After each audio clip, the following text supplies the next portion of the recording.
Question everything in pursuit of your purpose. Ask yourself, what Guys, if? thank you for joining us in Pursuit of Purpose on our podcast. I'm Rob, Chuck. and today we have with us Cody Hill. Cody Hill. Cody Hill, where are you from? I'm from Beaumont, Texas. So tell us a little bit about yourself. Who are you and what do you do? I mean, you give us your name, Right. but who are you and what do you do? Sure. I think, a good place to start is I'm a product of this community. I'm the third generation of my family who's been living in Beaumont. And I'm very proud that my ancestors chose this as a place to establish themselves and their families. And I've had some interesting opportunities to see other places, but happy to be here today. Happy to be here with y'all. Thank you. Well, we're glad to have you. Feel it's an honor. Before we started the show, we discovered that this is Cody's first time on a podcast, so we're very privileged to have him with us today. Right. We'll be gentle. So what do you do for a living, Cody? So when people ask that question, it's an interesting one. I think just like when I've had an opportunity to ask others, sometimes it comes right out. Other times I feel like it's better just to generalize it. So I'm a professional healthcare administrator, and the work that I do today is definitely a composite of all my experience. So today I'm a healthcare consultant. Chill Healthcare Consulting is my company, and I've had the privilege to serve several local clients and help them on their journey and navigate the waters towards what their goals are. So I'm very proud to say that as a healthcare administrator, I've been lucky enough to become an advisor and a consultant and someone who can contribute at a lot of different levels at a lot of different organizations. I love the name that you came up with. Yeah. Chill Consulting, Chill Healthcare Consulting. A lot of you out there may not have caught that because he said it kind of fast, but that's pretty cool. Thanks. Did you come up with that all on your own? Actually, I had some inspiration. I was working with a friend from Tomball, and every time I go work for a new corporation, my full name comes out and it's used as my email address. So that particular company we were working for, it was CHILL and at the domain. And so he said, that's a really great name. Yeah. And so, he would start to call me Mr. Chill, Mr. Chill. Hopefully it's not too much of a reflection on my personality. But, I thought that's a good place to start. A lot of places, a lot of companies start out with a certain name and then they're doing business as. Right. So for me, this was a place I could be both. And, it's a reflection on who I am and what I bring and my experience, which is what I'm selling.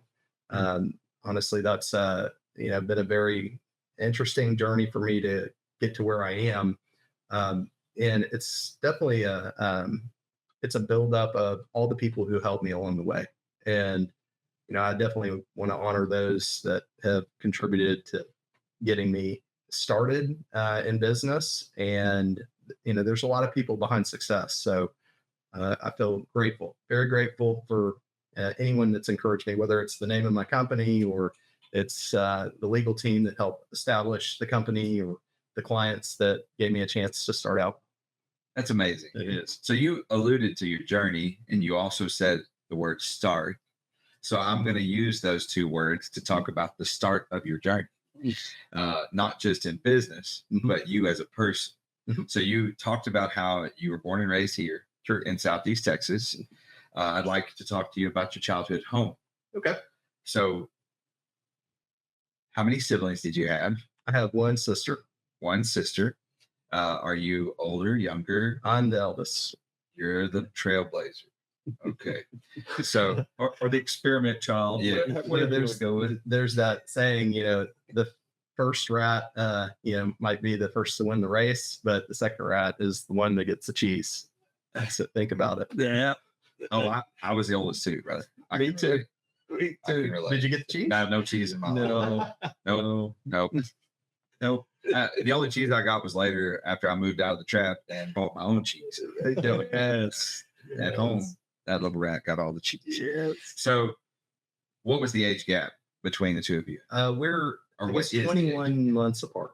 Okay, that's pretty good. That's about an average Mhm. spread for siblings. Yeah. The good thing is that your parents, since there were two of y'all in the house, they qualified as parents.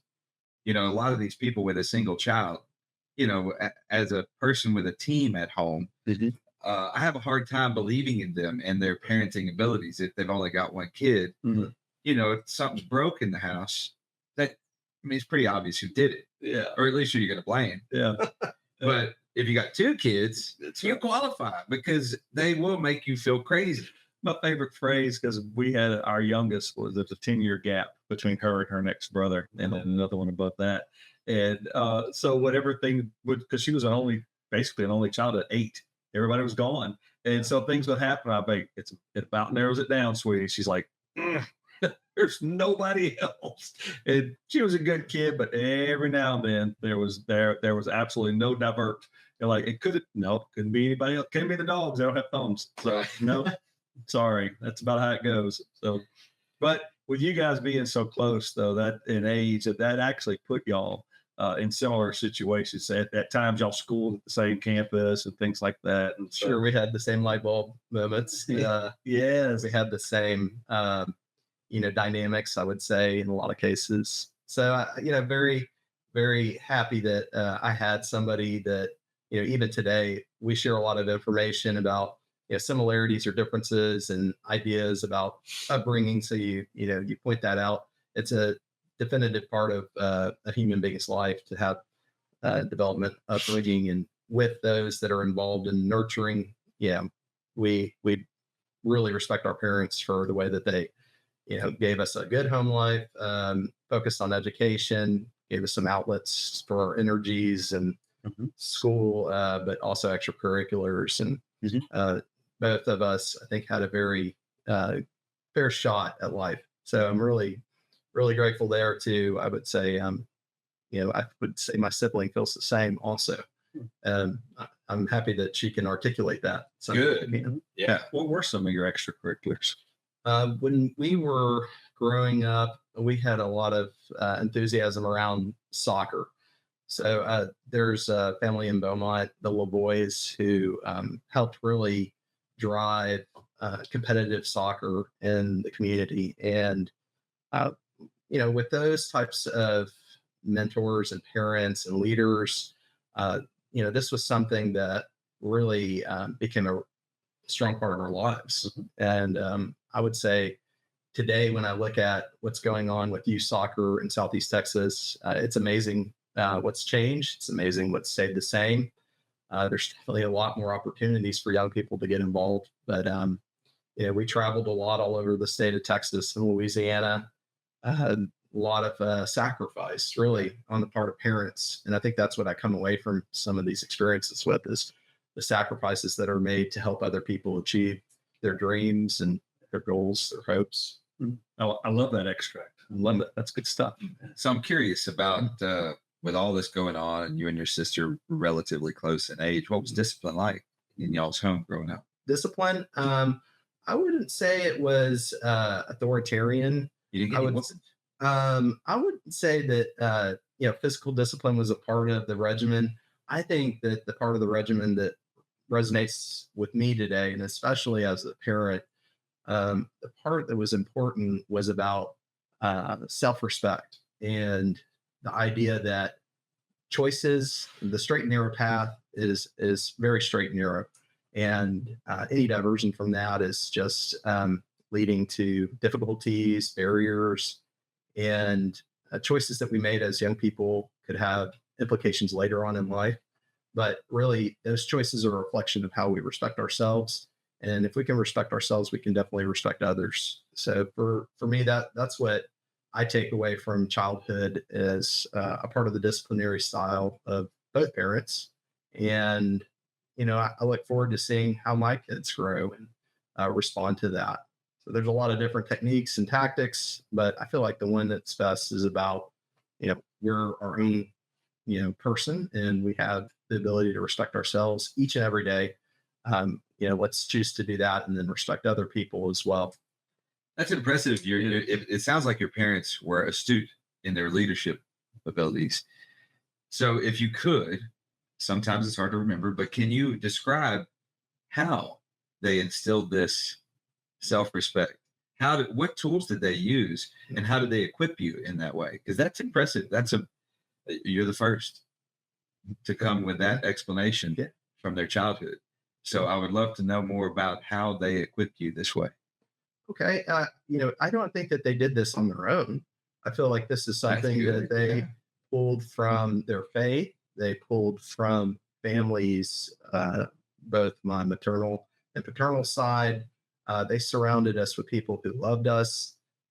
They gave us a chance to explore, as I think any prudent parent would do. But I would think that the idea of self respect, if we go back to that for a second, that's something that they could achieve not only through discipline. So I don't want it to be just framed through discipline, because respect could come from sitting across the table from yourselves and breaking bread Yeah. and sharing ideas. Respect can come through prayer. We have respect for our higher power. We have respect for time management. We have respect for joy. There's so much to be said for focusing on the present, being present in the moment, and enjoying what's there, and also reflecting on difficult times. So I don't think that they ever minimized the difficult times or maximized the joyous times. I think they kept a steady hand on what was happening around us. So the parenting style that I grew up with, felt fair. I mean, we were individuals, so even with my children, I look at them and I know that their personalities are theirs and theirs alone. And now there's some part of nature, and there's some part of nurture, and there's some part of what we're doing culturally, where we're living, and their exposure to a lot of other people and ideas. But again, trying to stay on a path that helps to lead to some real core foundations later on in life. They'll have something to reference at least. I'm not saying that they'll be sitting in this office in 20 years and having the same kind of conversation, and they might not say that that was the style at home. They might have remembered something different as And that's things go. okay. Yeah. But if I've done my job well and taken the best of what I was offered, the idea of self-respect is surely high up there. I can say this, that you honor them well Yes. with your recollection. And it Mhm. sounds like, based on what you're saying, Mhm. that in summary, they utilized every opportunity to bring balance into your upbringing. Mhm. Like, that sounds to me like what you were saying, is that there was balance everywhere. Right. That they didn't overemphasize any one particular aspect of life or environment, Yeah. and that they focused on balance. And Yeah, teaching the is Swedes, the Nordic peoples, they have a saying called lagom, balance in life, balance in all things. yes. And I would definitely appreciate that. I appreciate, especially about Eastern cultures, the idea of staying flexible, but also maintaining some harmony. This idea of harmony and disharmony. As consultants, a lot of times we come into different businesses, so pivoting a little bit towards Yes. professional, but how does it relate back to what we're talking to? Disruption is not a bad thing. Change is not a bad thing. We should welcome change. Mhm. We should welcome disruption. But once we optimize things in our lives, there's something to be said for balance. Balance is sustainability, continuity, some level of predictability in a very unpredictable world. And I think those things are even more true to me today as I live longer. That's saying that the longer that I live, the less I know. Yes. Well, there are some things that I continue to see over and over again in different ways. And I feel like that idea of balance, you're absolutely right. Creating an upbringing where there's balance is really important for a young mind. It's important for parents. It's important for communities. So we hope to continue that path. I love that. Good too. What you seem to be seeing then, and I'm really taking a lot from this, is that as you just keep getting older and life just keeps doing its evolve into parenting or whatever, I keep seeing the applicable opportunities of what I learned as a kid. It's like it just keeps coming up, and I haven't had a reason to deviate from that because it keeps working. You know, and evidently your parents put a lot of in your grandparents put a lot of energy into kind of figuring that out. They said, well, our job as parents is pass it on as best we can. And thank goodness you, I presume even your sister, picked up on that really well. Sure. And I'm sure your kids are too. Thanks. Yep. Not to belabor it too much, but something I want to point out or ask about for you and definitely for our audience and even for myself, that the focus is on balance, but not on comfort. Your parents, as you talked about, used every circumstance as a tool to teach balance. And I assume you probably do the same or did have done the same with your kids and in your life. But comfort was never the desire. Balance was the desire. Achievement may have been the desire. Growth was the desire. But balance and comfort do not equate. They are not the same. Right.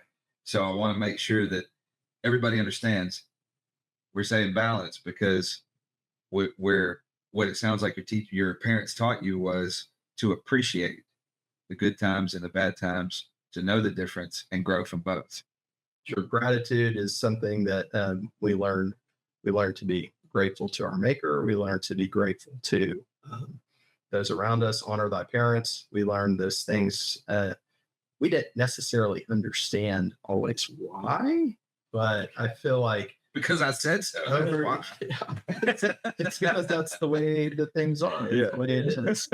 But definitely healthy role modeling, and it's a day-to-day thing, and taking every day one day at a time. You know, there's nothing wrong with doing that. But yeah, your idea of not being comfortable, I actually like not being comfortable. I think that's how the idea of consulting and advising really appeals to me, is because at one point I told my wife, I think that I'm always going to be gravitating towards interesting projects, places, things that there's a certain level of chaos, and I think I thrive better in chaotic environments than extremely predictable ones. So I know it might sound like when I talk about what's going on that things are not organized, but that's where we can make a difference. Sometimes there's places that are primed for change. There's places that are in need of change, but things have been the same for so long.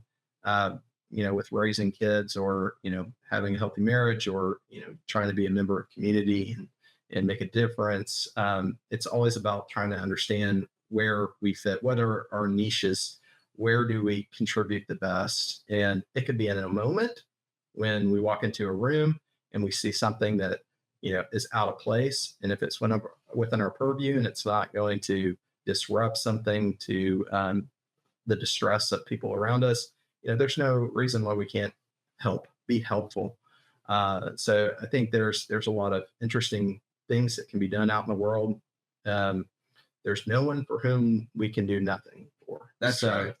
There's the idea that you, I, Chuck, we're human beings. We're surrounded by human beings who created human things, and we're fallible. So that's a joy in the work that I do today. Definitely appreciate the chance to talk to your audience about some of these concepts, and hopefully it's helping those that are considering what are they doing within their own families, within their own professions, within their own communities. The idea is not just so segmented that it applies to one area. So it's an interesting part of your approach, and I hope it resonates. Well, thank you. Thank you very much. And I want to challenge you with something. Yeah. Because you use this word, and we throw words around a lot Sure. as a society. We like to throw words around. And Right. sometimes there might be a good swap for a word. You use the word chaos. Now, most people view the word chaos as a derogatory, negative notated word. I think that your application of the word chaos is the opportunity for you to be the difference. Yeah. Because you are an organizer. You are a person who brings order into things that are in disarray. You are. I've seen you work, and you're good at it. Thank you. So You mentioned earlier, it sounds as though maybe you can explore more of this in a minute. Sure. About studying a lot of different cultures. Yeah, you mentioned the Swede, you mentioned Eastern cultures, Sure. and in all of those cultures, they've all established their version of what's a popular one, yin yang, which is chaos and order, and operation. And even in Western, we don't, I guess we're still evolving. We don't quite have thousands of years, of development, but it still applies. And so I like the fact that there are folks out there like yourself, I'm sure others, that are attracted to bringing order to chaos, and so it's not an intimidate. I'm not intimidated at all. I know there is a system here that will work. And then when you come in with that confidence, what a product. That's awesome. Well, what I was getting to, the challenge was to take the idea of chaos and convert it to the concept of growth. Because growth by nature, whether it be a plant or a human or an animal, has an element of disorder. Growth has an element of disorder. And through growth, there can be formed a healed wound, there can be formed a new life, or there can be formed a cancer. All are the result of growth. So you take this potentially chaotic situation and you take it and form it into positive growth, which I think that's right. As you try to define, what it is, that we're talking about, I think you're doing a great job. There are times when there might not be chaos superficially. Right. There's the idea of preparedness, and preparedness for something that may occur. You use the example, the oncology example, the biological example. Certainly we're prisoners to our biology in a lot of ways, our genetics. There's the idea of the science of medicine, the art of healing, and the business of delivery in my industry. yes. And art can be chaotic. And when I think about the art of healing, it's not a one size fits all kind of approach to things. Absolutely. Unique situations deserve, unique solutions. Each patient is important, and it's their individual health that, drives some of the medical decision making behind, approaching a challenge like the oncology example. So, I think bringing order to chaos is important. Also think, if we take the corollary to chaos and we say it's art, what is there art going on here? Is there something beautiful? Why disrupt something that actually works and we don't know why? There were a group of Japanese civil engineers who were studying the highway system and transit system in Cairo, Egypt, a place with tens of millions of people. And at the end of their study, the result was that they say, we don't know why it works. It just does. But it does. It works. And we can't offer anything that's going to actually change much. And that takes a lot of humility. I really respect that team for coming in and, recognizing that, this is something that works. We don't know if it's beautiful or difficult, but, we don't necessarily have anything to offer. So there's that side of it where we might not know everything about a certain situation. Sometimes we have to let things flourish or change and maybe come back to it 6 months or 6 years or 60 years and see what can change that would make lives better. But I like the idea of growth, and growth can be a challenge. Growth can be a detriment. Growth can be amazing. I don't know that the United States would be as amazing of a country today without, these founders coming in and establishing a democracy and giving people real opportunity and hope. But it's been an interesting experiment for 250 years, and I think we'll continue to see what's going to be able to be achieved. But one thing I like when we talk about going other places and seeing other things, I really like the idea of visionary leadership. Groups of people who want to set some targets. Many times the visions may never be achievable, but it's something to strive towards. It's something to rally people behind. So, I'm always impressed when I see visionary leadership that is executed. having a vision. I think Yes. that many people can be creative, and we should respect that creativity. But execution is so important, and finding the right people to involve in that execution, I would say, is a hallmark of a really a thriving society. So, Sure. going back to what you were saying about the East, what's different, what's similar. There's a book called The Geography of Thought. If anyone listening is at all interested, there's some real interesting and fascinating differences between those that are living in different parts of the world. And it would give some real insight to why things are so different in certain parts of the world. But at the end of the day, we're all human. And so I think the book does a good job of, explaining what those similarities are and why some things are the way they are overseas. We're in the West right now. We're in the United States. We grew up in a culture of justice and righteousness. Others are growing up in cultures of honor and shame. Others are growing up in places where power and fear are the driving aspects of culture and society. So I feel blessed that I was born here, and I've seen what I've seen, and I've been able to take what I know and apply it where I am. But I also know to go global, you have to go local. And so, when you talk about going and visiting a place, getting in touch with the land is one of the first things I think is a useful exercise.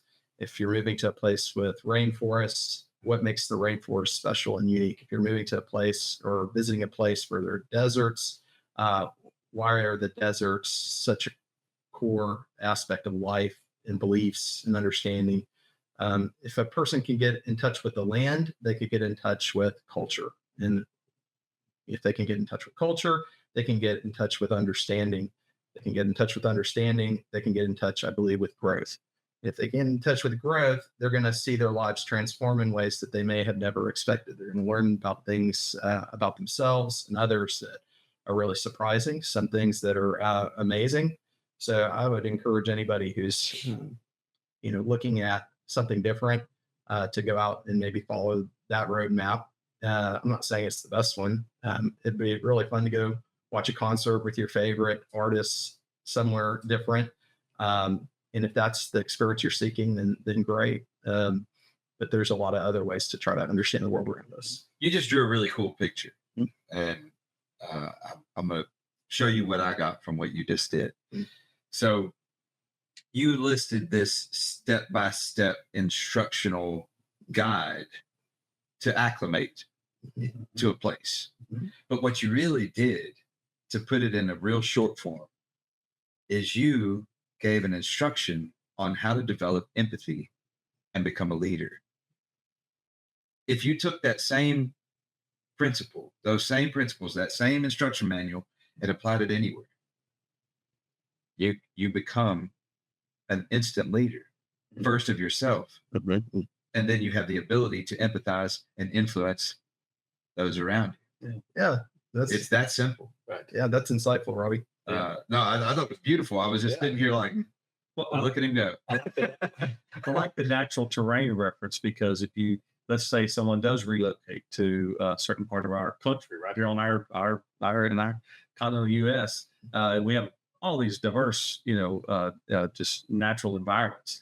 And so the first thing, and I like your advice, first thing to do is get acclimated to the subjective part of what's there, like the rainforest. If you go up to the Northwest, that's what it basically is. So learn about it, understand it, maybe even come to appreciate it and figure out how these people appreciate it. Then you start bringing your objective things to it. How can I adapt? Which is part of that adaptation of leadership. So first thing I do as a leader is I go in and I kind of learn my subjective culture. What do we do? Who do I have?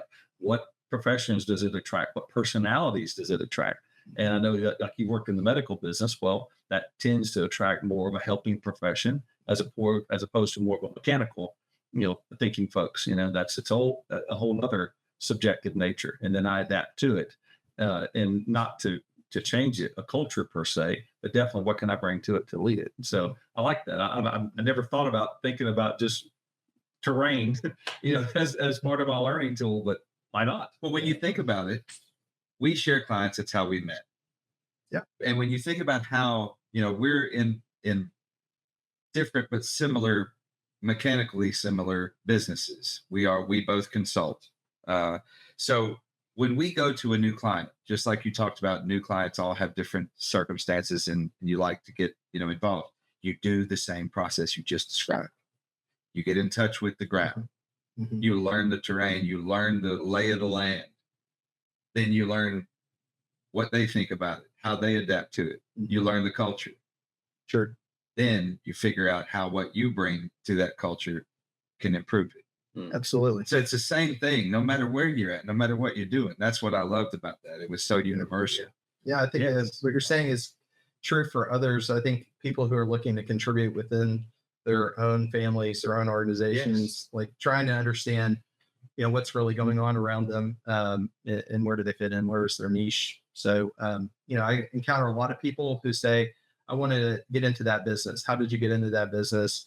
Well, I say, well, you've been learning and experiencing all your lives. You've got an amazing repository of information and ideas to give, and find others who are looking for those ideas and looking for ways to improve.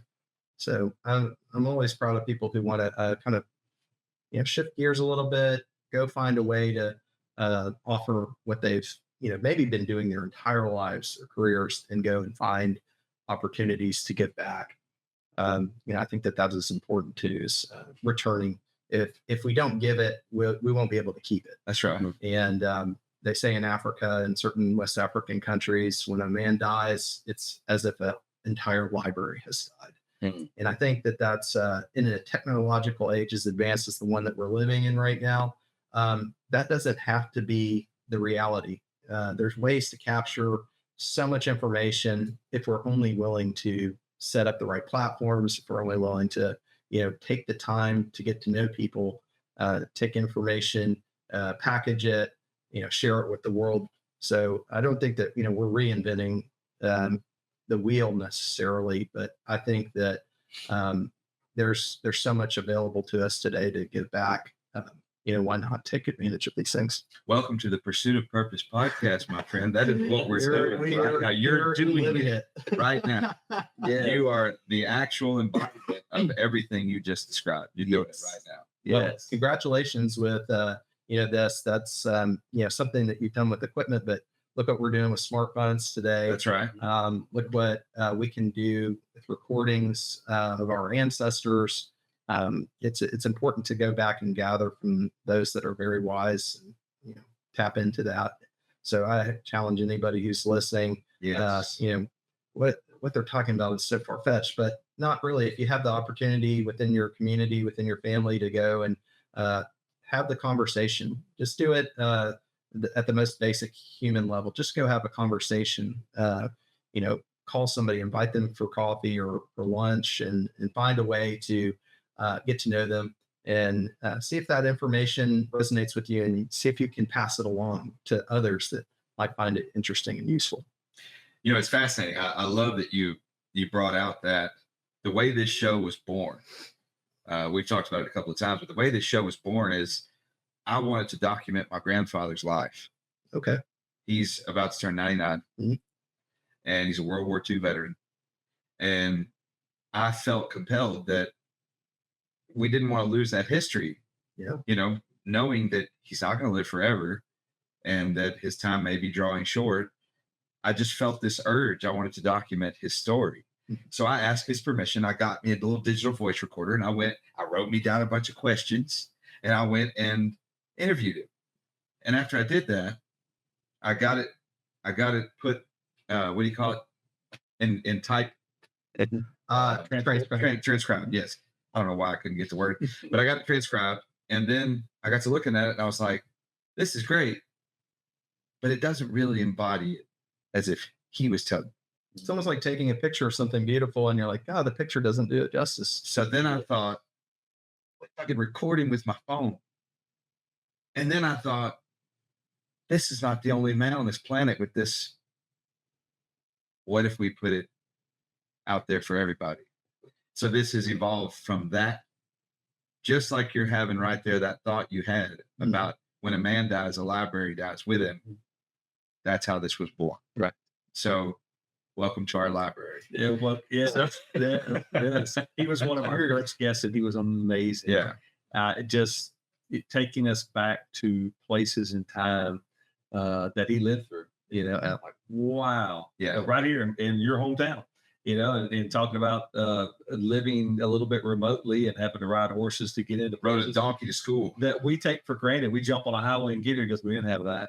And I'm thinking, oh my word, it was a beautiful moment. It was really special.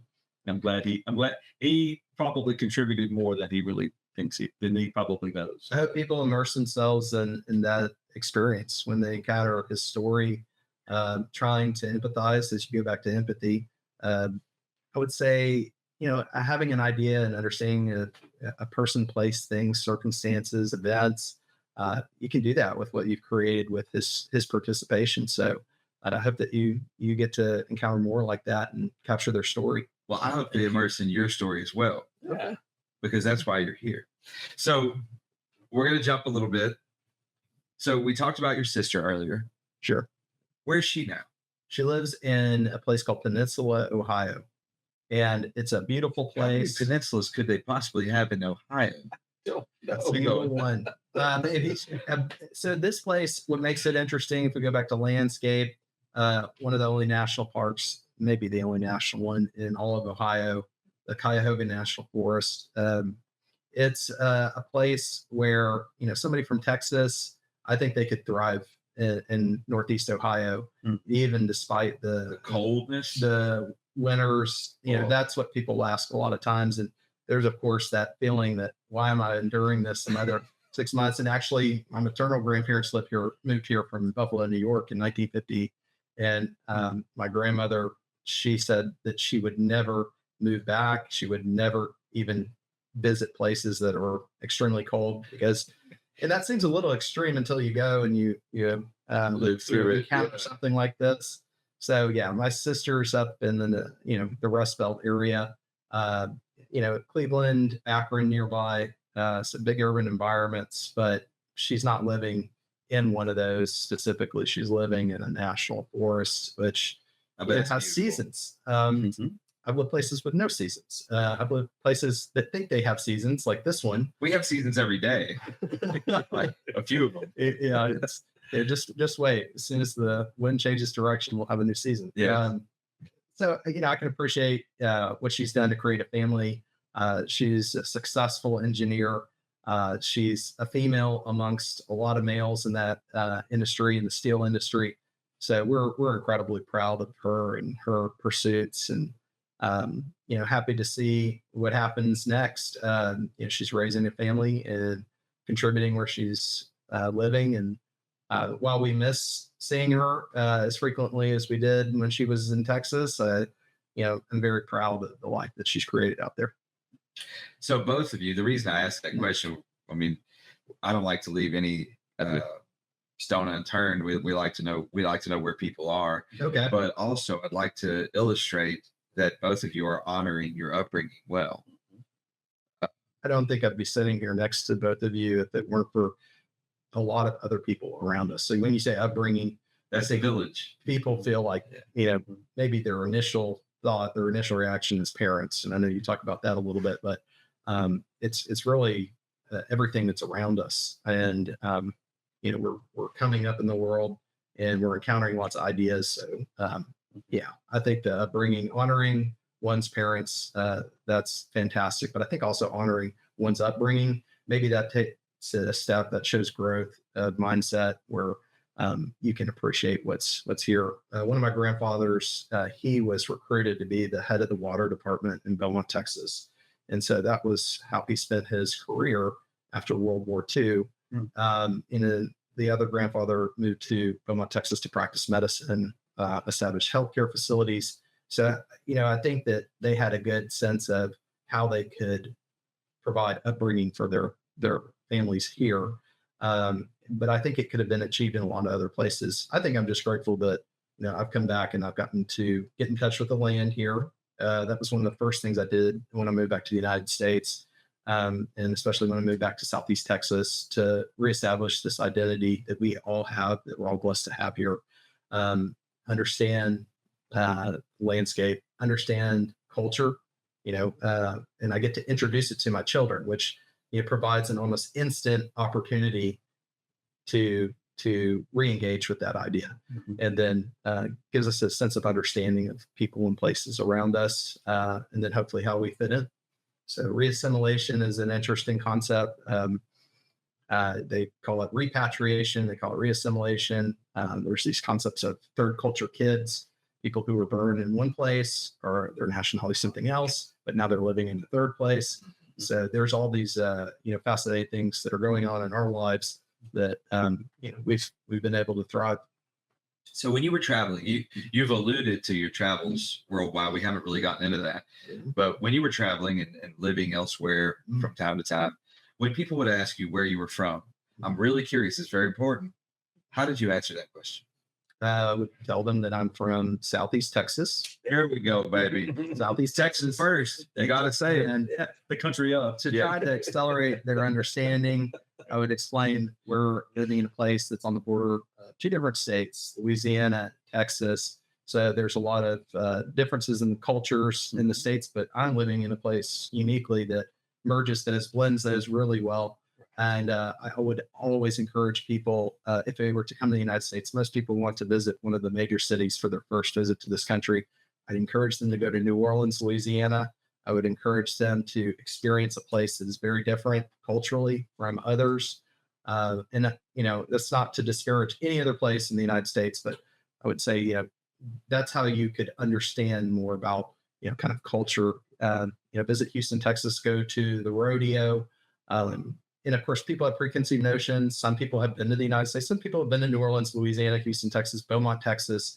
They understand, what I'm talking about. But then there's a large majority that, this is their first encounter with somebody that is from this place. So not trying to sell it, just trying to encourage them to open their minds to broaden their thinking when they're considering coming here. Sure.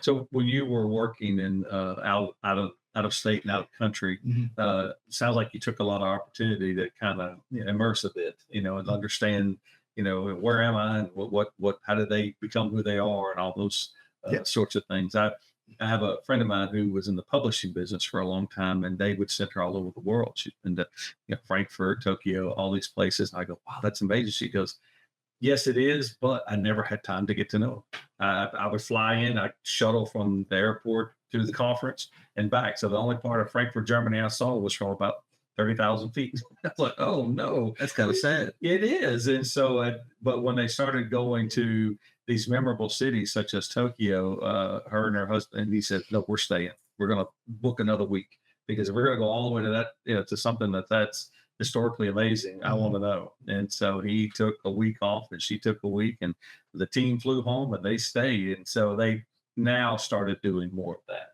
And she goes, and they have an office in London. So that's a good launching point for a lot of European places they get to go. But she said for almost 20 years, I didn't do that. I never thought to do that. Which you mentioned something important in that story. Because of somebody else, her spouse, encouraging this, there's, a greater depth of understanding. And I think, those of us who are blessed enough to have somebody that can encourage us to open our minds to something different. I have one. I'm very blessed to have a wife who was willing to jump on airplanes and go experience different places. A lot of times it wasn't for work. And so a lot of my colleagues would say, what are you doing this weekend? What are you doing for this holiday? And we would explain some of the places we were going. And sometimes it would scratch their heads. I talked to a preeminent entrepreneur in one of the countries I was working in. And he said, why do you go to those places? I'm like, well, I'm interested in different people, different places, things. He's like, I only go to nice places.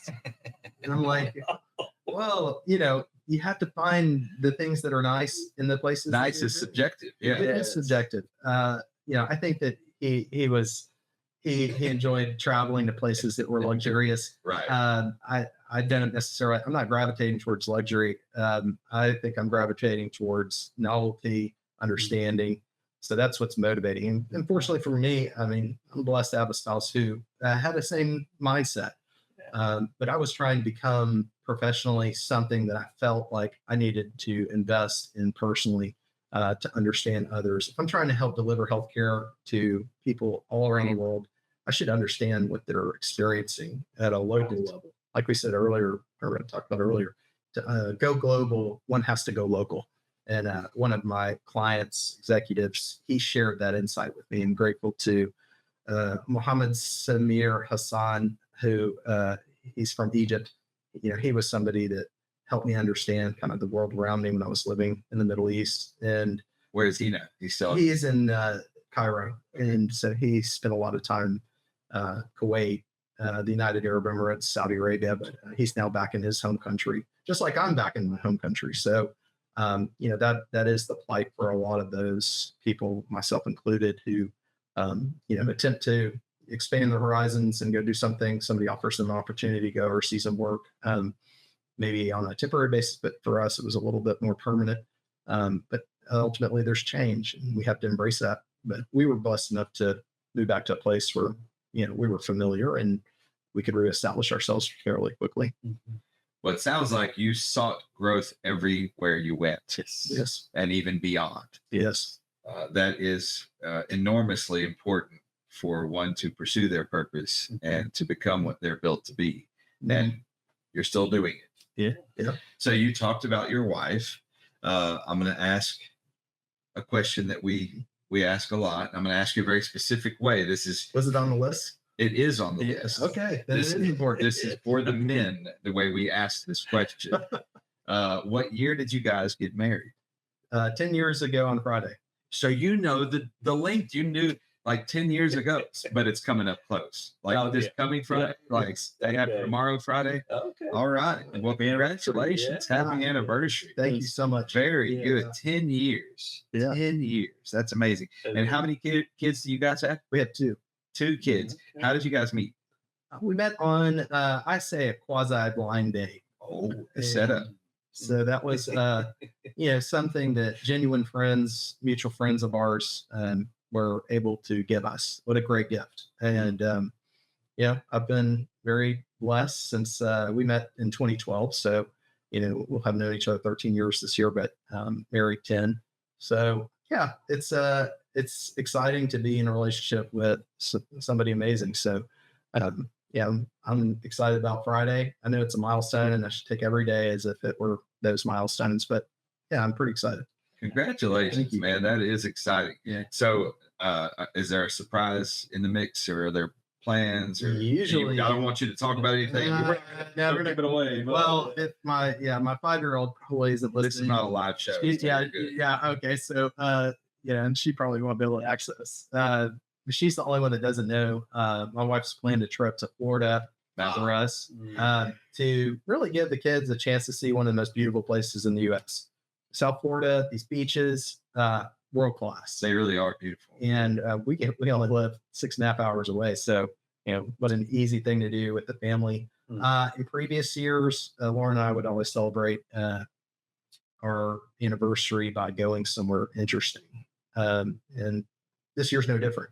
But I think, we're on a journey together. I've been blessed to have somebody to share a journey with. And I want to honor, that this weekend. And I feel like if people have a chance to get away, I've met a lot of people who want to travel, who want to see things with their spouse. Sometimes it's the spouse that really is driving this idea. That's the same with my parents. My father, he was interested in going the places he wanted to go to, less interested in going the places he didn't understand. My mother was the opposite. She was like, sure, let's try some new places. Right. And so there's always kind of that dynamic between a couple. Where should we go? How should we do it? Who should go with us? How long should we go? There are all these questions to answer, just like your questions for this interview. And it's the same exercise almost every time. Yes. How to make this a reality, but we're excited. Good. 10 years. So y'all have 2 kids. How old are they? 7 and 5. Very good. So, boy, girl. Yes. Situation. Same as my dynamic. Okay. So they're about Just a 2 little years bit different apart. of a gap. Yes. Okay. 2.5 years. So 2.5 years. one was born during the middle of the pandemic. Boy's the older one. Yes, he was born 2017. Very good. What are their names? Do you want to? Sure. Yeah. Benjamin Hill and Adelaide Hill. They're here at All Saints Episcopal School. They are engaged in dance. Benjamin does hip hop at iRule. Oh, nice. And Adelaide's involved in same place, different kinds of styles. Both kids have experienced sports here. They've both had interesting experiences with soccer, and we take them outdoors as frequently as we can. We think getting kids outside is healthy. We want, we're in a place like Big Bend, which is where we went over spring break. That's some of the best examples of different terrain in the state of Texas. It's so beautiful down there. There's a lot of, a friend told me the other day, there's a lot of Texas there. Yes. And they really is. Literally and figuratively, and everything else. But yeah, the kids, we took them on a backpacking trip up into the mountains. They experienced backcountry camping, bear boxes and all. We love that they love the outdoors. We hope they continue to enjoy what Mother Nature's provided us. So I'm going to ask a curious question. How did you come up with the name Adelaide? I love that name. This is my wife's great aunt. Okay. That name. And when people ask, because there are a lot of similar names, Adeline, Adelaide, those type of things. I said, it's like the city in Australia. And some people say, oh, Adelaide. Okay, quickly. And other people have not heard of that city. I guess it's not that big. So that's something that my wife came up with names for our children. And I'm glad they got their own names. I'm named after my father and my great grandfather. So, I honor that. I'm glad I'm named after my dad. He's a great guy. Same thing with my great grandfather. Supposedly, I didn't ever know him. He passed before I was here, long before I was here. But it's interesting how we honor our ancestors and legacies by naming our children's certain things. Right. But my wife came up with perfectly wonderful names for both my kids. Yeah. That's really cool. That's the first time I've heard that as a name. So I just wanted to ask about it. So what does your wife do? She works for Lamar University. So I'm so proud of Lauren. She's involved in admitting new nursing students. She's involved in business office processes, and she works with an incredibly diligent group of people that are helping to educate the next generation of nurses for our community and beyond. So, that's a role, I think, what a wonderful role for her. She's so organized. She's so committed. So, and Lamar's delivering, I think. Yeah. Very fortunate to have that level of expertise locally, who are able to stay here and grow here. So very proud of what my wife does. Yeah, that is one of I should say few programs, but it seems like few programs that reached at kind of an apex early on, like going back to the 60s and 70s, and they've kind of maintained it.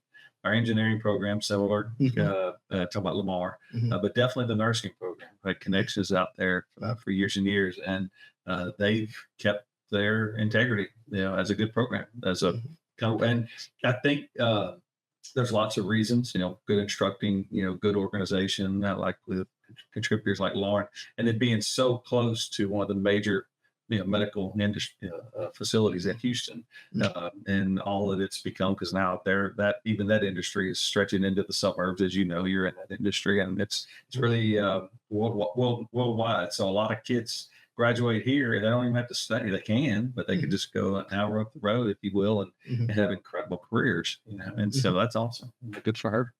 Yeah, that's the reason, is because they have quality people who believe in the industry. That's it. You go back to leadership. I've been so impressed with Dr. Gina Hill, Dr. Casey, Dr. Peterman, those that are really leading in an amazing way, and giving people such fantastic opportunities to serve patients locally and beyond. Right. And that's an industry where, you're, for example, getting your BSN and your RN is really an excellent foundation to build, because then you can just branch off into all kinds of things, oncology, surgery, wherever you want to go, but with that good start. And that's the pitch that I've heard for years. Like, let's just give them a good foundation, if you will. if you're interested in nursing. I find that interesting. Both of you are in your own version of the medical industry too. Yeah, so we might stay there too. I don't know. I'm open-minded, but yeah, it's something we can do. Probably both of you can do it with your careers. But looking in the mirror in the morning, am I happy with what I'm contributing towards?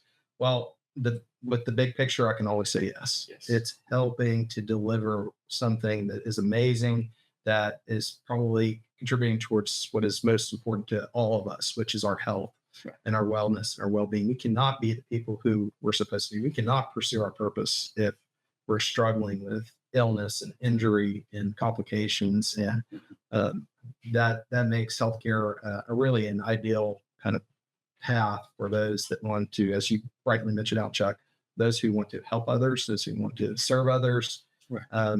So I'd encourage anybody listening who's at all on the fence about what they want to do. Nursing is an amazing profession. The world needs more nurses. We'll continue to need more nurses. They are I would say they are the glue that helps keep healthcare institutions able to achieving their missions, reaching their visions. So please, if anybody is encouraged by what I'm talking about locally or somewhere else, look into nursing. Fantastic profession. They do so much for so many people. And that's globally. It's not just in America. Right? If you're in one of the 29 countries that happen to listen to our podcast, please don't hesitate to go into the nursing profession at any level. So you, to kind of recap, you are the product of a successful home, family, your parents. You honor them well. You have become a lifelong learner, a world traveler, an entrepreneur. You've got a decade, a little more than a decade actually, of relationship experience. You're a dad. You are honoring your parents, yourself, your wife, and your kids very well. Good job. But I said all that not just to make a statement, but to ask a question. Okay. Are you successful? Only if I can carry out the will of my higher power, my connection, my relationship to God. That's what is the most important thing. I definitely admire those that are able to, kind of put the hierarchy of importance into place. You've got Maslow's hierarchy of needs that you're very familiar with. Very much. But something for me that is the most important is my faith, and that allows me to do so many other things. And without that, I don't feel like anything makes as much sense. And I've been unable to change that lens. That is the lens that I have about what this existence is. So I'm very grateful for that understanding, but it's something to practice. It's something to stay in touch with constantly. That way, everything else can fall into place. That's pretty good. That's a good answer. But it sounds like you said yes. Just to summarize, that you are successful. Because you're living that purpose. It's an objective thing. I would say, I could feel that way in a moment, but I could not feel that way in a year. I think it's so subjective. Society tries to define us. It tries to explain what success is. It's up to us to decide. That's exactly right.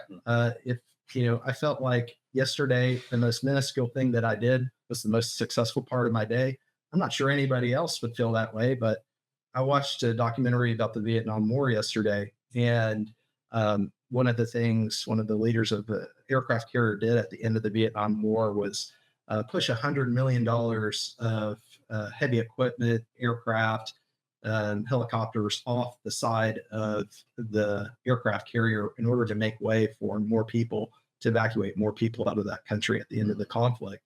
And for him, he said, some people would say I wasn't a success. In fact, I was actually expecting punishment. I was expecting a reaction that would have been the end of my naval career. But in the end, I was recognized and awarded. But the most important part was when people who survived, who moved on with their lives, who were able to leave as a result of his decision-making, his leadership, they would come back to him later in life and reaffirm, I think, how he felt in the moment when he made the decision, reaffirm that, this was how he could feel successful. There were Absolutely. people who had lives, whose families had lives they would have never had because of something that he did that society might have defined him as an abject failure. But this is real leadership. And this is what it takes in the moment, making decisions that are, going to have ramifications that nobody can predict necessarily. But the intention was there to help. The intention was there to make a difference.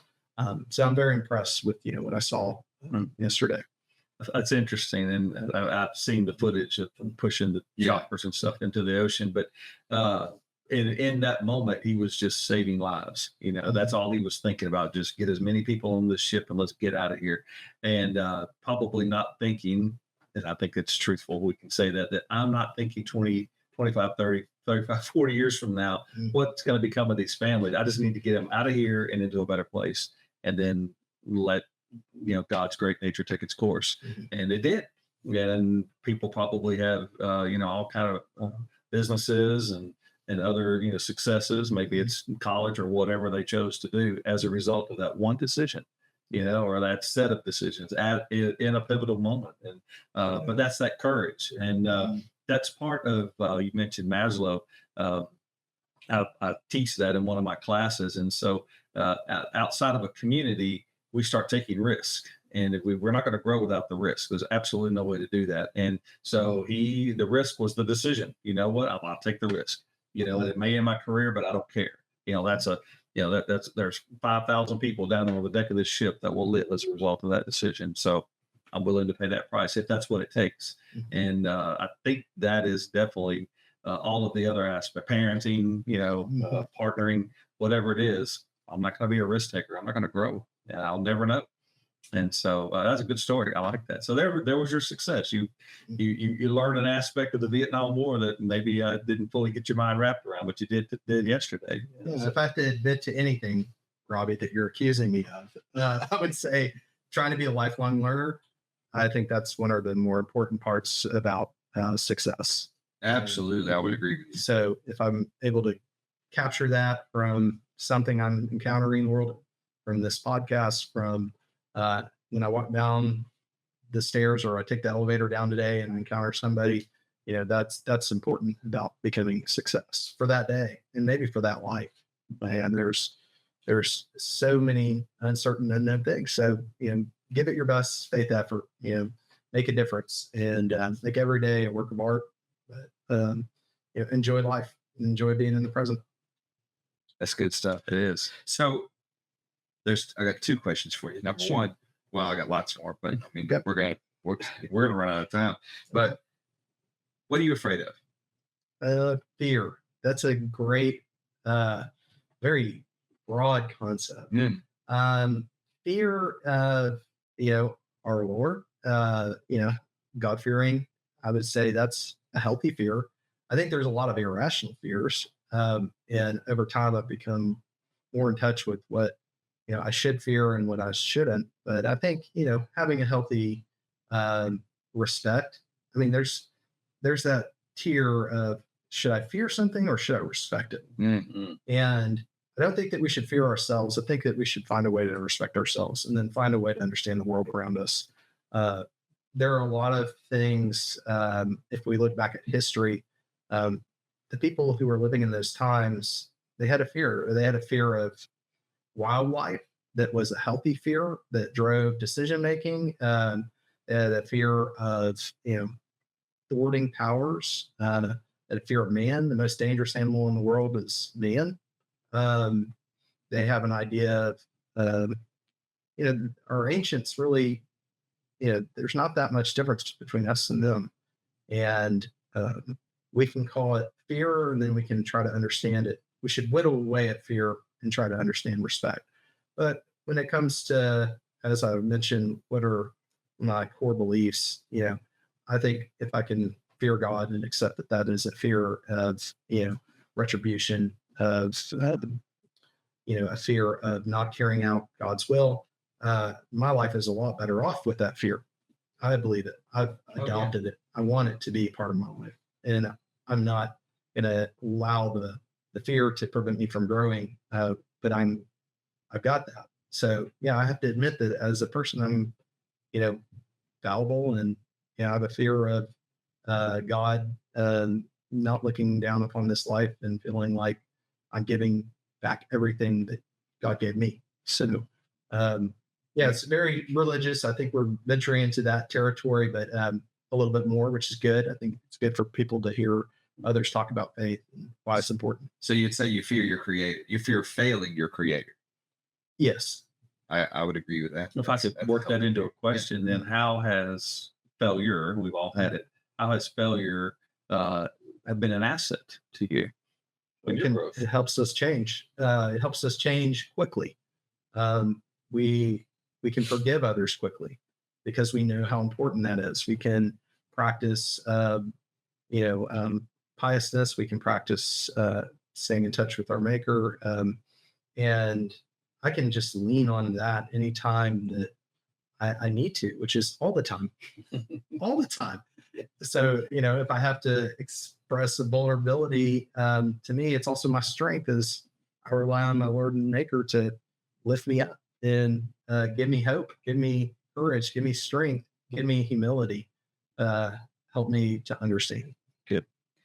That's wonderful. And I don't want to miss this opportunity to illustrate something for our audience, especially, but you correlated two interesting concepts, the concept of fear and respect. Mm-hmm. And I find that fascinating because I also have that same correlation.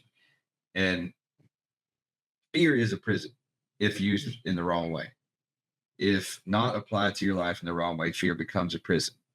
But where fear is converted to respect, it's given freedom to the person. So when we learn respect over fear, we actually gain freedom. You talked about how the ancients feared the animals, right? But when they learned to respect the animals, guess what happened? Coexistence. They were able to live in freedom and coexistence when they started to respect and understand them. Mm-hmm. We do the same thing. Yes. When we develop self-respect instead of fear of yourself, you gain the freedom to become what you're built to be. So I love that you use that in the same breath that you would love to, you want to convert fear to respect, because respect is the key to freedom. Mm-hmm. Because respect comes from reflection and honesty, living with integrity. So I love that. It's beautiful the way you put that. Well, thanks for giving me a platform to express that. Thank you. So what is the difference in your description between a failure and a successful person? A failure and so a person that's a failure, a person that's a success. The difference is how they view themselves. I think because again, you could feel like a failure in the moment. I mean, this is again also a way a person defines themselves, a way that the world defines them. And I think it really has to do with the way that a person approaches life. Again, it's the same way we're raising our children, the same way that we were raised. To your discussion points earlier is, how to identify a way to respect ourselves. And yeah, I've seen so many happy people out there that are not maybe the world's definition of success. And But the world doesn't define success. So for some people it does. For some people, values, achievements, these are all the motivating factors. And there's nothing wrong with these values, these achievements necessarily in and of themselves. But I feel like it's really about a person, individual, feeling a certain way, day to day, thinking a certain way. That's how I would define success or failure. Yeah. Failure to me is not something to fear. Failure is a great opportunity. A failure is, but a person who is a failure, who lives in failure. That was the definition that I was looking for. A person who is a failure, who lives in failure, are they still an example for others to consider? Are they another, is their life a data point or reference point? Are they still inspiring others? It's See, I love the way you're doing this. I love it because what you're showing us and the audience is you are someone who desires to become an influencer that doesn't accept anyone as a failure. You're looking for a way to take that, whatever state they're in that they may consider to be a failure or others may consider to be a failure, that's an opportunity to learn and grow no matter what. So you did fine. That was all we needed to hear. You did amazing. Yep. That was very astute. Okay. The way you just flipped that around like that. I hope it, if those listening are trying to evaluate those concepts, I hope they, look at every moment, every day as an amazing gift. They can take that and do what they would like to do with it. And it's a choice. So don't let fear rule the day. No. Let self-respect and determination and creativity take you where it needs to take you. For our audience, just so that you know, an overarching premise, a theme that we have uncovered in this show, and that we haven't really pointed it out to anyone yet until right now, is that we've never had a guest on this show that illustrated any opposition to what I'm about to say. They all confirm it, that success is based on the internal and not the external. Success is your evaluation of your position and direction. It has nothing to do with what anyone else says about your life. That's right. So don't view it any differently. You'll never obtain success by everyone else's standards. Right. All you can really achieve is success inside. Developing your own personal paradigm. For sure. Yeah. So what's next for Cody? Well, I would say today I had some good opportunities to give back, to learn about things going on around us in the community, with those that I serve, with my family. That's what's next on the short-term scale. So I'd like to see where that goes first. I like to live in the moment today. I love that. Me too. I wish more people would, live for the moment today, be present in their life. Right. And I'm guilty myself of failing in that arena. Oh, yeah. I've got a lot of opportunity for growth there. I do too. I do too. I have a bad habit of being a few days ahead. I'm like, stop it. So if this is sound a little bit dark, okay, but it's not. If you died today, what would you want to be said about you in your eulogy? What is your legacy? I haven't really thought about legacy too much. I think that takes a lot of planning, maybe, to set someone up to, reflect on their life and try to create something new. But I don't know. I'm really, he was a person who was committed to family, community, and was someone who loved the Lord, and somebody who, did not fear death. And I would say that's enough that people would understand who I was. Well, something I would say if it happened and I got the chance to stand up and talk about you is that you looked for ways, even if you weren't certain of what exactly to do, but you looked for ways to build other people and to help them on their journey. Do you know how I know that?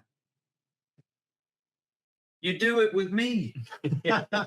Every now and then I'll get a call or a text from Cody. Hey, I've got so-and-so that's got an opportunity that you might be able to help with. Yes. Man, that's beautiful. That is. That's a legacy right there worth living. Being a connector to people, places, and things. That's right. So I appreciate that about you. It's my pleasure. Yeah. Thank you for insights you've given me. Speaking of insights, we want to give you an opportunity to, and you've done this entire interview, but I'm gonna target our audience just a little bit. So now we're looking at somebody who's, say, mid to late teens. Maybe they grew up in a similar situation. Maybe they didn't. And maybe they are just trying to form their own concepts, form their own system of success. We've kind of defined that pretty well today. But you have a chance maybe to drop a few phrases to say, hey, here's some concepts maybe for you to be planting and watering and nurturing that may help you on your journey. So we're going to look at the audience. We're going to talk to about a 15, 16, 17-year-old And you can pretend you're talking to yourself at that age, but I think you're already on pretty good momentum by that age. But some of them are not. What could you offer them? At that stage of life, we respect what you're going through, and we know that change is happening all around us. And it might feel like in those moments, in those days and years, that season of life, that there's not enough certainty. There's not enough, tangible opportunity. There was something that you feel like you're striving towards that you're missing now. And please know that that which we think is important in those seasons of life may change, and be comfortable with those changes as you get to know yourself. And because a lot of what is going on in life is getting to know oneself, what one is, able to accomplish, what one is able to contribute. But please, look at change as something that's an opportunity. Welcome it, enjoy life while it's happening. Find ways to be present. We've mentioned some of those things, and that this too shall pass. Those words are something those are words that have always been mentioned in my home. Those are, important words for us, because some of these things we think are permanent are only temporary. Our mindset, the people around us, the circumstances, the situations. In most cases, there's light at the end of the tunnel. So give hope a chance and welcome change, embrace the uncertain. Life is a really interesting journey. So be prepared. That's profound. That's Very good stuff, Cody. Mm-hmm. Well, I'll tell you what, you have, it has been an honor to have you on our show with us. Thank you. For We're drawing to a close. I've got I get the privilege of asking my favorite question. Okay. That'll be the last one. But before we do, is there anything that you'd like to say that wasn't asked or wasn't talked about? Did we miss anything? Is there any questions that you'd like to ask of us? But anything. Sure. What's the formula for success for pursuit of purpose? The formula for success, where your past pain and fulfillment intersect, is where you find your purpose. Okay. Yeah. Past pain. Echo. That's what we espouse. So part of our mission is to help individuals and companies find that point of intersection. Past pain and purpose. Past pain and fulfillment. Past pain. Yeah. If that's how you find your purpose, is at that intersection. The fulfillment piece, what does that take? What does that take? Well, you mentioned Maslow earlier, and when I teach it, I adjust it from self-actualization to self-fulfillment. That's the pinnacle, and sometimes it's hard to stay there. But if we're aspiring to get there, there's your growth. There's your purpose. There's your path. And my subjective view is a little bit different. I say you can't get there. It's like a vision. Yes, It's a vision. exactly right. It's something we strive for. There you go.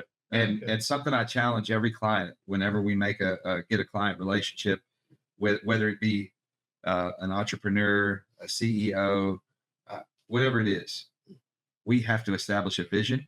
We have to establish core values so that we can establish a mission. Without a vision, without values, you can't have a mission, a purposeful mission. So then you're just churning. So in order to have growth and progress, we need a vision, we need values, so we can develop a purpose, and then the actions to begin building momentum towards that. I mean, you spent time in Egypt. Think of it like a pyramid concept. You got all of these layers to get you to that. And sure, I mean, you could shoot an arrow and hit the top, but if you don't have that base, believe me, it's just going to come down the other side. Yeah. So there, that's your mission. It's to fulfill until you get to the vision. Yeah, and so that's what we teach. Okay. And what's next for Pursuit of Purpose? We're going to change the world. That's what we want. Okay. We yeah. I mean, that's one interview. We're like Pinky and the Brain, from the old cartoon show. What are we going to do today, Brain? I don't know, Pinky. We'll probably do the same thing we did every day. What's that, Brian? Try and take over the world. You're gonna But get no, that we will. cheese. Yeah, we're gonna get that cheese. But no, we really do. We want to bring everybody around to the understanding that we are all created like pieces in a puzzle, and just like a big puzzle, a big mosaic, every piece fits in its specific spot, in its specific time. No one else can fill the gap that Cody stands in. No one can. You're it. Have you ever thought about that? There is I one do. Cody. I do. But I also know that, if it's God's will, then somebody else will be there. The right person. It won't be me, though. It won't be me. It will be somebody else. But potentially, maybe if it's God's will, it's no one. And that gap's filled by something. Well, since you brought it up, you mentioned God's will. You alluded to a lot of biblical principles and everything. We espouse, if the Bible said it, I believe it, and that settles it. So we are built for a purpose in seasons. Do you understand and agree with that concept? Yes, it's kind of like you asking us to speak maybe towards a certain cohort of people today. It's a season of life. It's going to change. That's right. That's right. So with that being said, if you're built for a purpose like that puzzle piece, then what is your job? Your job is to find that place and get your piece in where it belongs so the rest of the puzzle can be complete, so that everyone can fulfill their purpose. Right? Because then when you fit yourself into that puzzle that you're built for, that entire puzzle is also a piece of an even greater puzzle. And it's infinitous, like in its design. Yeah. So that's our purpose. Okay. Is to help people see that they are valuable. They are purposeful. They have enormous benefit to the world around them. And if they get in where they fit in, they're going to know and feel just how powerful they really are. Right. What would you advise to those that don't fit in? Well, it doesn't hurt to be honest. First with yourself. Like we were talking about respect earlier. Yeah. Most of the time we're imprisoned in a place we don't belong because we began lying to ourselves at some point in time and seeking comfort over growth. Good. And it's a hard thing to admit because I was guilty of it myself. And when we seek comfort over growth, we lose sight of our purpose. And we get stuck in a cycle, a mentality of fear, of lack. And there is no purpose in lack. There is no purpose in a prison. Yep. There is no purpose behind that kind of fear. There's only death.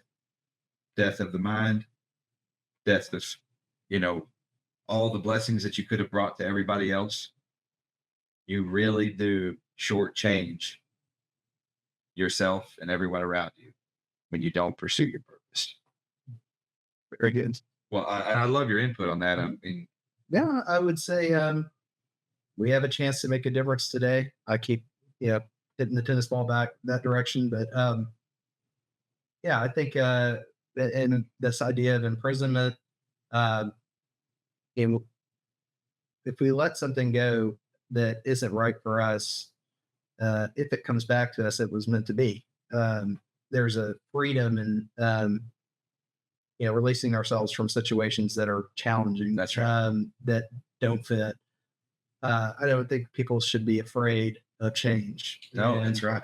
I look at the groups of people that want, something in certain seasons of life, and then ultimately they find themselves one day saying, "This wasn't for me. This isn't where I was meant to be."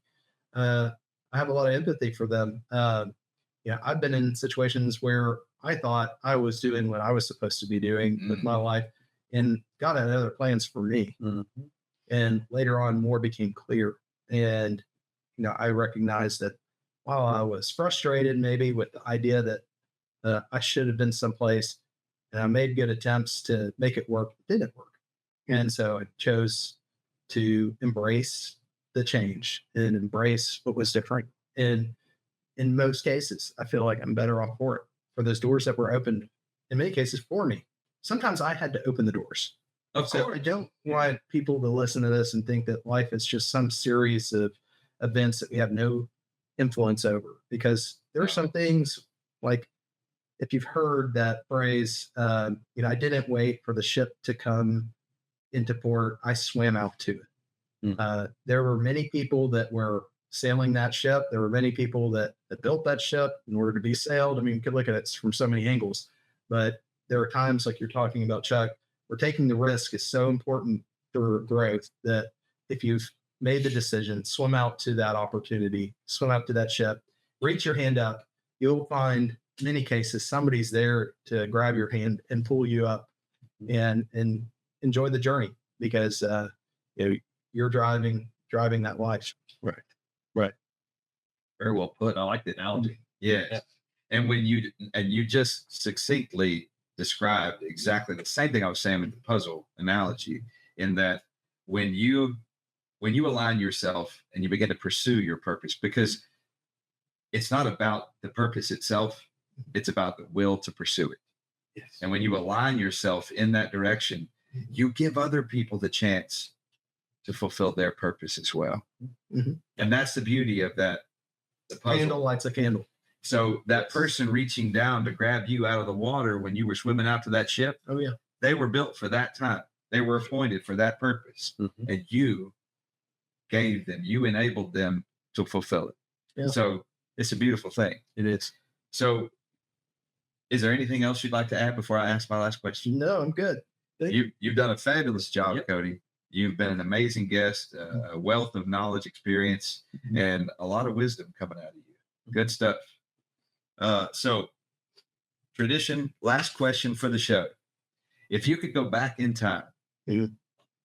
have you listened to other episodes and heard this question? If I could go back in time, If you could go back in time and whisper some wise advice in your own ear, just advice, okay? And you knew that you would hear it. Let's go back to when you were about 15 years old. okay. What would you say to 15-year-old Chill back in the day? What would you say if you could go back right now and just whisper in your own ear that might be an impactful, wise advice? Be a tiger. A tiger. Be a tiger. All right. What does that mean? The tiger is the embodiment of courage and decisiveness and boldness. Yeah. So I think that people have that tiger inside of them. They just need to tap into it. And take life by the horns is what we say in Texas. Yeah. It's carpe diem. Be a tiger is really about how one feels about approach to life. And that's I what love I that. say to myself. That's beautiful, man. 15-year-old Be a tiger. tiger. Be bold. Be bold. That's great. That's it. Ladies and gentlemen, thank you for joining us today for this episode of the Pursuit of Purpose podcast. I'm Rob, I'm Chuck. and we've had with us, Cody Hill. it's been a pleasure to have Chill with us today. Chill the How do- tiger. Yeah. How do they find you? How do they get your services? If somebody out there wants to, I'm available by LinkedIn. You can look up our company. That's the best way. Chill Healthcare Consulting. okay. We're located in Beaumont, Texas, and we travel globally for any opportunity that makes sense for you. So Chill Healthcare Consultants or Consulting. Consulting. Chill Healthcare Consulting. Find him on LinkedIn. You guys are not going to regret it if it's at all in your wheelhouse to need his type of services. He is a man of integrity, high character, high moral standards, and he will not let you down. Thank you again for joining us. Y'all have a great day.